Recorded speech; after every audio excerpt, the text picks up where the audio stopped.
Last night here, we reported on Italy under lockdown now. Tonight, the death toll soaring yet again. 168 more deaths in just 24 hours. And the stark images out of Italy tonight, a barricade closing off St. Peter's Square at the Vatican in Rome, an ambulance crew securing their protective gear, a temperature check at a border crossing with Austria, and the disturbing images of the hospitals there simply trying to cope. We should note that ABC's James Longman, who's been reporting from Italy for some time for us, is now in self-quarantine back in London because of what authorities have asked of him. We'll check in with James in just a moment. But first, his report from Italy tonight. Tonight, the death toll in Italy soaring. Coronavirus taking 168 more lives after nearly 100 died the day before. Fatalities now over 600. Italy's elderly population, the overwhelming victims. The number of total cases topping 10,000.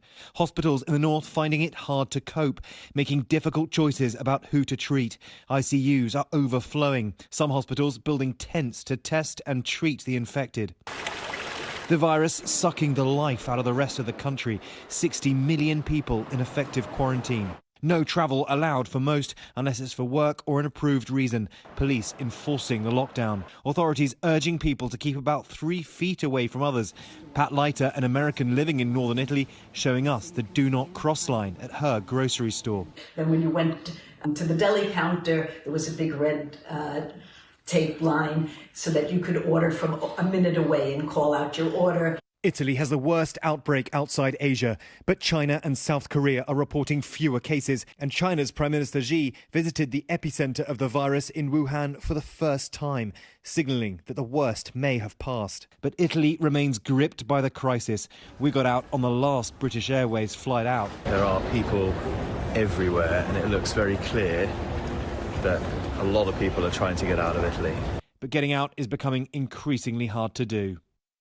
James Longman reporting tonight, and we should mention that James is back in London. He got the last flight out on British Airways from Italy back to London, and upon arriving in the UK, he was told by authorities to self-quarantine. And so I want to bring James Longman in with us tonight from where he is under quarantine. And James, first of all, what did authorities tell you to do, and for how long will you be in sort of this situation?